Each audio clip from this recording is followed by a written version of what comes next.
Hey everybody, welcome to today's lesson. Today's video is going to be an extension of what we discussed in class and our major overall problem of how do we determine the number of molecules in a seashell, or since we're talking about an ionic compound, it's not technically molecule, it's technically called a formula unit, which is the ionic version of a molecule. Before we do that though, I do want to just redefine gram formula mass since I'm going to be using that term a lot during today's video. So gram formula mass, okay, is going to be the mass of 1 mole of a substance. So gram formula mass is a conversion factor that measures the mass of 1 mole of a substance, and each substance has its own unique gram formula mass. Okay, so in class we talked about how we calculate that, and we're going to be using 2 or 3 different types of gram formula masses today, so we'll get a lot more practice if you were unclear. So let's go ahead and just jump right in and practice calculating gram formula mass of water. So when we go to calculate the gram formula mass, what we want to do, okay, is we want to, or at least I personally like to list out each element that I have and then give the number of each element. So for H2O, from our chemical formula, we can see that we have 2 hydrogens and 1 oxygen. According to your reference table or your periodic table or whatever form you use, okay, the mass of hydrogen is 1.01 and the mass of oxygen is 16.00. This is going to give you a total of 2.02 grams from the hydrogen, 16 grams from the oxygen, giving us an overall gram formula mass of 18.02. Now our units on gram formula mass are grams per mole, which again is literally going to become a conversion factor of 1 mole of H2O equals 18.02 grams. Okay, now again, the gram formula mass is necessary because we can't just outright count the number of molecules or formula units or ions or atoms that we have in a sample. We need to have some way that as chemists in the laboratory that we can measure and then convert and find the number of molecules. So gram formula mass is going to help us do that. Now, before we jump into how we can use the gram formula mass to get to the molecules, I want to just practice trying to think about logically how many grams we have in multiple mole samples. So again, we're given a conversion factor here of the 18.02 grams equals 1 mole. So if I were then to ask you how many grams are there in 2 moles, you might think, well, Miss Daly, that's so simple, right? How many grams are there in 2 moles? Okay, well, if we know that for every 1 mole, that equals 18.02, if I have 2 moles, then that must be doubled. So 18 plus 18 gives us 36. 0202 is 04 grams, okay? So in 2 moles, we then have 36 grams of our sample. And again, we know this, right? Just based on our idea of saying 1 mole to 2 moles is doubled, so our mass must double. Now, there is a mathematical formula actually that we can use for when maybe numbers aren't quite as nice as saying like doubled or tripled. And this is even better because this is provided for you on the back of your reference table. Okay, so on the back of your reference table, there's a mathematical formula under mole calculations. Okay, and for mole calculation, what you're going to do is you're going to just plug your numbers directly into this formula. So the formula is number of moles is equal to the given mass, meaning the mass that's provided in the problem or the mass that you're solving for, over the gram formula mass. Okay, And so if we were to redo that problem from above, right, we can actually show it in this same setup form. So let's just show it below.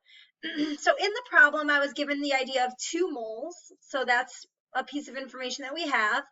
And we were looking for X grams, how many grams are present in 2 moles, over the gram formula mass of 18.02 grams per mole. And from this, to isolate X, we would multiply both sides by 18.02, canceling it, and giving us our final answer of the 36.04 grams. Okay, so either way is fine if you have figured it out logically, but this is a foolproof method of solving for moles. So let's go ahead and just do a couple practice problems together. Okay, if you want to practice on your own and just pause the video at this point, I would recommend doing that. If you need a little bit more assistance, you can just follow along with me here. Okay, so let's go ahead and give it a shot. Let's take a look at problem of 15 grams of elemental bromine. Now, bromine, like oxygen that we learned in class, is diatomic, so it would be Br2, okay? So I want to know how many moles are present in this sample. So before I can do that, I do need to find the GFM, or my gram formula mass. And so in order to do that, again, I have Br, I have 2 of them, and we're going to take out our reference table and we're going to look up the mass of bromine, which is 79.9. Okay, so 79.9 times 2 is going to give us 159.8. Okay, and that is grams per mole. So now that we have our GFM, we can use our mole formula, or mathematical formula for calculating moles from above, and we can plug our values in. So if we were to do that, again, it's X moles equals given mass divided by our GFM, which in this case was 15 grams, divided by 159.8 grams per mole. And that's going to give us our total number of moles.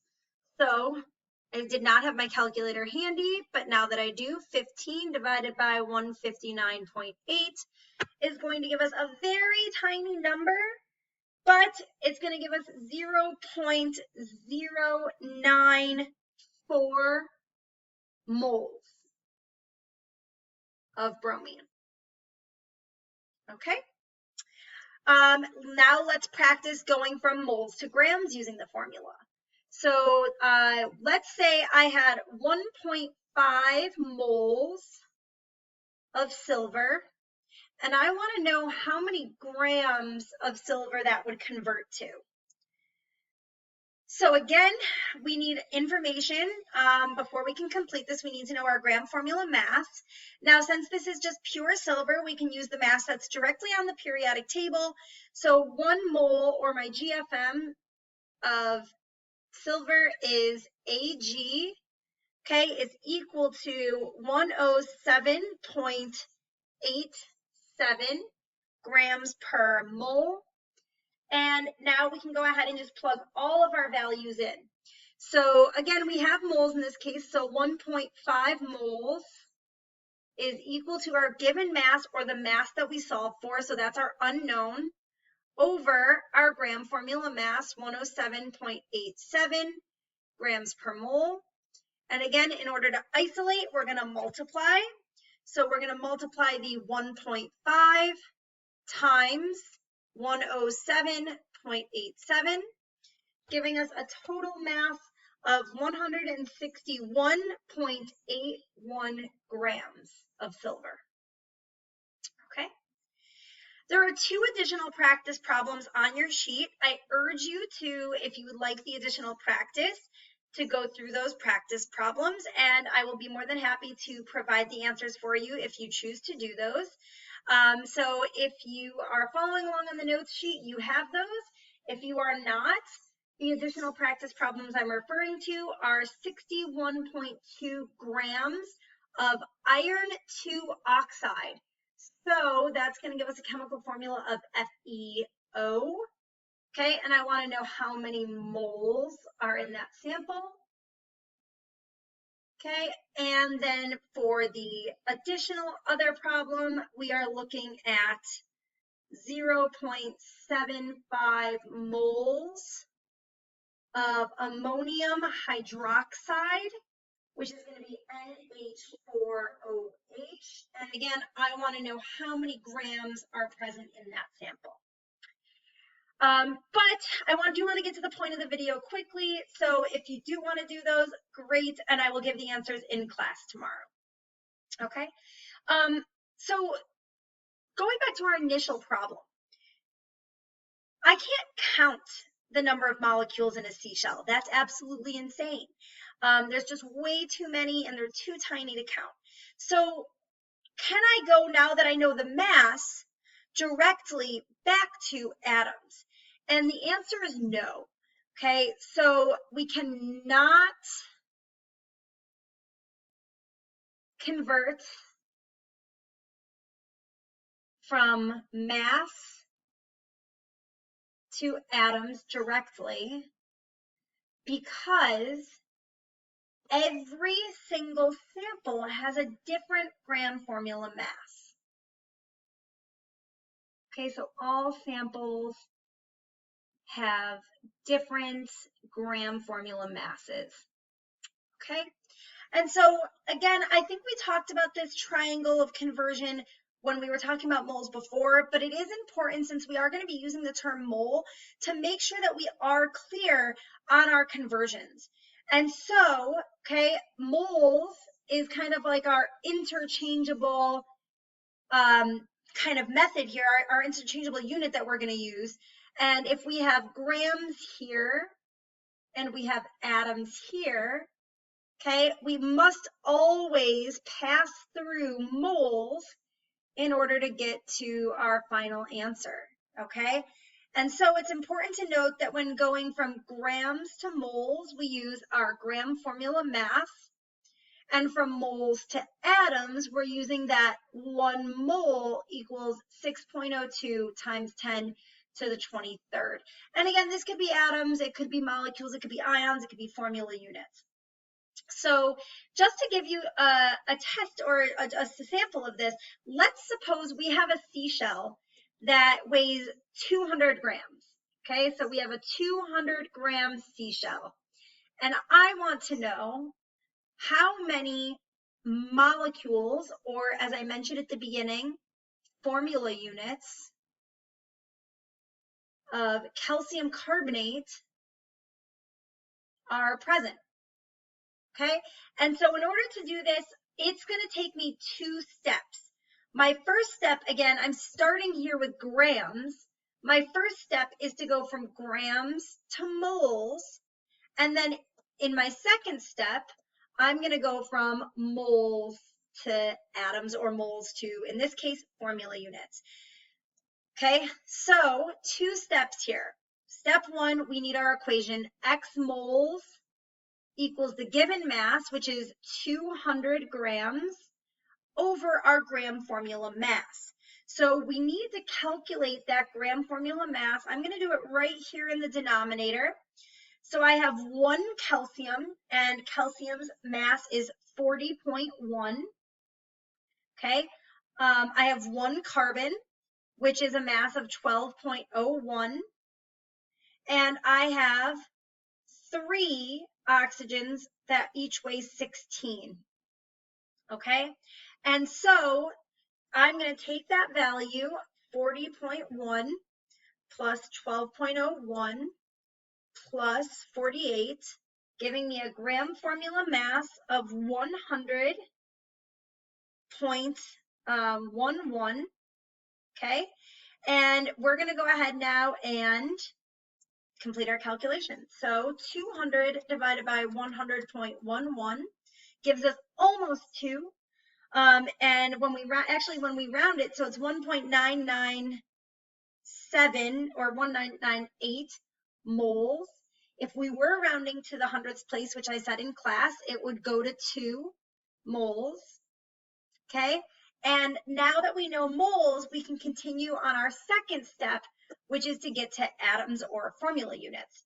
So remember, for this portion, we need to use our dimensional analysis setup so that units cancel. 1 mole, okay, is equal to 6.02 times 10 to the 23rd. Okay, and that's going to give us a total of 1.204 times 10 to the 24th formula units. Okay, and so this is why gram formula mass is super important for us. It helps us convert between a measurable unit like mass into something that we are not able to measure directly, which is formula units. Okay, everybody, tomorrow we're going to be practicing mole conversions. I will see you then. Have a great rest of your day.